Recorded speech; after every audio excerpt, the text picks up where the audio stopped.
이국종 교수는요, 지난 22일 기자회견에서 충격적인 말을 꺼냈습니다. 환자를 구하기 위해 매일 사투를 벌이는 의료진은 정작 인권의 사각지대에 내던져져 있다라고 말을 했습니다. 먼저 이국종 교수의 당시 목소리 다시 들어보겠습니다. 저는 저희 간호사들하고 비행을 하다가 간호사가 유산한 적도 있고 300여 시간 저하고 같이 비행을 하다가 쓰러진 이후에 자꾸 걷다가 쓰러집니다. 얼마 전에 손가락이 부러진 간호사가 사직을 했습니다. 물론 그렇게 손가락이 부러지고 유산을 하고 그럴 때 누구도 보호해주지 않습니다. 이우준 기자. 네. 임신 6개월인 간호사가 헬기를 탄다니요. 이게 지금 이렇게 권역 외상센터 간호사들은 이렇게 열악한 환경에서 일을 하고 있는 겁니까? 일단 여기에 지원하는 사람들이 별로 없고 또 여기에 오려고 해도 쉽게 오랫동안 버티기 어렵기 때문입니다. 일단 권역 외상센터에 근무하는 간호사 수가 125명입니다. 그런데 중증입니다. 중환자들이 100명 이상을 돌보려면 막교대를 해야 됩니다. 13시간 근무하고 11시간 쉽니다. 보통 일반 병원에서는 중환자실에서도 3교대 이상을 합니다. 그렇기 때문에 간호사들이 훨씬 더 인간적인 삶을 살 수 있는데 여기에서는 정말 그 전쟁터와 같은 그런 곳에서 내몰려 있기 때문에 여기에서 제대로 일하고 싶은 사람들이 없어서 5년 이상 버틴 사람들이 거의 드물 정도라고 합니다. 자, 권역 외상센터 간호사들. 그러니까 이국종 교수만 바라봐서는 안 됩니다. 이국종 교수 뒤에서 이국종 교수가 수술을 할 수 있도록 정말 헌신적인 희생을 하는 간호사들의 이야기를 오늘부터는 관심을 가져야 될 것 같습니다. 이우준 기자. 예. 자, 권역 외상센터의 간호사 일지를 좀 설명을 해주시죠. 네, 한 간호사, 그러니까 5명의 간호사의 일지를 이렇게 재구성했는데요. 일단 오전 7시에 전날에 그 7세 아이가 세상을 떠났습니다. 네. 하지만 이 슬픔을 생각하기에도 시간이 굉장히 짧았던 것이 매우 할 일이 많습니다. 그래서 일단은요, 그 환자, 외상 환자에 대한 리뷰를 7시 50분에 다시 하게 됩니다. 왜 우리는 그 환자를 제대로 살리지 못했을까? 이런 것들을 치열하게 토론을 하게 되고요. 8시 반이 되면 오전 회진을 합니다.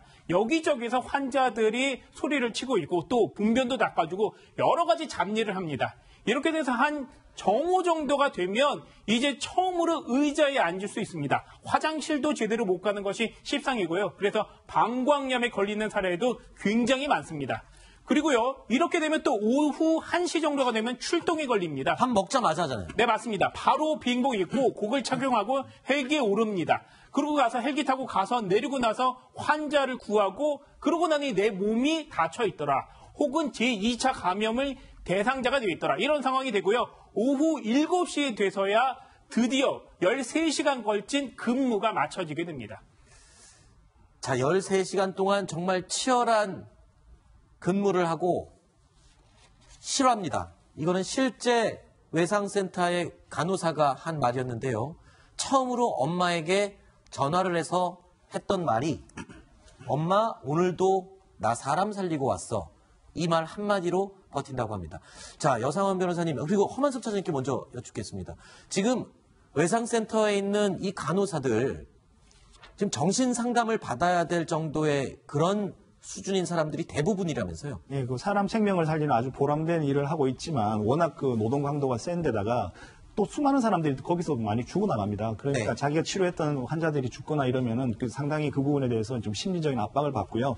그래서 외상 후 스트레스 장애 위험도가 다른 간호사에 비해 훨씬 더 높다고 합니다. 그리고 또 이 간호사들은 이런 심리적인 문제뿐만 아니라 환자들이 자꾸 이렇게 피를 흘리고 하는 부분에서 같이 치료를 해야 되기 때문에 환자로부터 감염되는 이런 사례가 굉장히 많고요. 아, 그리고 감염된 환자의 피 때문에 간호사들이 감염될 위험에 노출이 돼 있는군요, 항상. 예. 그리고 그 감염 사례가 굉장히 더 많습니다. 아하. 이 외상 후 스트레스 장애 우리는 심각하게 생각하지 않는 면이 있습니다. 어떤 네. 신체적인 막 피가 나거나 이러면 참 심각하게 느끼는데 이게 이런 게 얼마나 심각한 문제냐면은 네. 미국의 예를 잠깐 들어보면요. 네네. 이라크 전쟁이나 아프가니스탄 전쟁에서 옆에 동료가 막 죽어나가고 이걸 본 군인들이 본국에 돌아와 전역한 다음에 네. 그중에 상당수가 왜 총기 난사 사건, 네. 그 스트레스 장애를 이기지 못하고 이런 게 나거든요. 그 우리도 이 간호사분들이 이런 스트레스 장애를 적절히 치료하지 않고 그만뒀을 때 놔뒀을 때, 방치했을 때는 이분들이 어떤 자기도 모르는 돌발적인 상황을 일으킬 수 있다. 네. 특히 이분들은 사람의 생명을 다루는 분들입니다. 그렇죠. 그래서 국가에서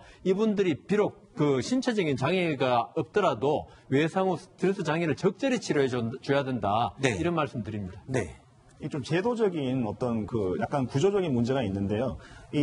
이런 그 응급 그 센터 같은 경우에는 그 정부에서 법으로 이렇게 그 지원을 해주고 있습니다. 그러니까 경기 같은 이국적 고소에 일하는 그 경기 센터 같은 경우에는 연간 한 400억 정도 정부와 지자체에서 지원을 해주는데 문제는 이제 그 의사에 대해서는 의사 연봉을 정부가 지원을 해주지만 간호사 네. 연봉에 대해서는 지원을 해주지 않습니다. 그러면 어떤 일이 벌어지냐면 그런 센터에서 간호사를 적게 쓰려고 하겠죠.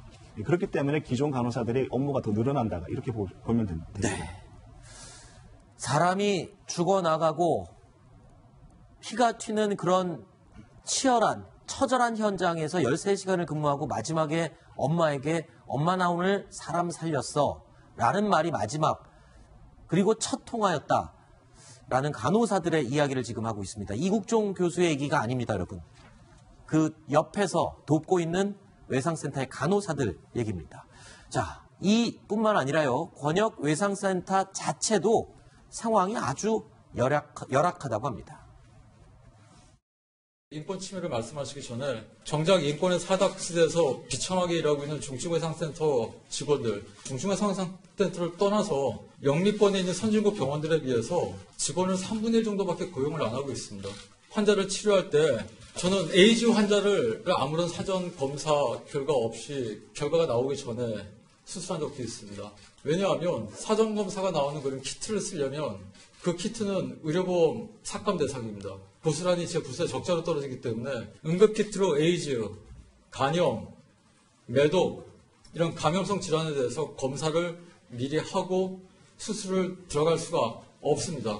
다리에 상처가 생긴 채로 그 피를 다 온몸에 뒤집어 쓰면서 합니다. 실제로 응급센터 내가 얼마나 열악한지 한 달 동안 함께 숙식을 하면서 취재했던 우리 동아일보 채널A 박민우 기자에게 직접 목소리로 듣겠습니다. 하루는 응급실, 중환자실로 저를 몰래 부르시더라고요. 그래서 이제 중증 외상 환자가 당시에 이제 실려온 모습, 그리고 응급실에서 응급수술을 받고 수술실로 가기까지의 과정을 저한테 다 보여주었는데, 그 과정을 보여준 이유가 이 사람들한테 그 1시간이라는 골든아워가 얼마나 중요하고, 지금 한국에서의 그런 중증 외상 센터가 없는 그 당시에 이제 한국에서의 그런 의료 시스템이 얼마나 열악한지 한번 봐라, 이런 의미였거든요. 당시에 석혜균 선장님이 이제 총상을 입어가지고 아주대병원으로 이송되긴 했지만, 지금은 중증 외상 센터가 많이 갖춰져 있는데 당시에는 전혀 그런 시스템이 갖춰지지가 않았었어요. 자, 이국종 교수 지금 사회적인 영웅으로 이야기가 되고 있습니다. 하지만 그 영웅은 한 사람이 아니었습니다. 이국종 교수 뒤에 이국종 교수와 함께 치열하게 뛰고 있는 300여 명의 직원, 간호사들이 함께 있었습니다. 다음 순위로 이어가겠습니다.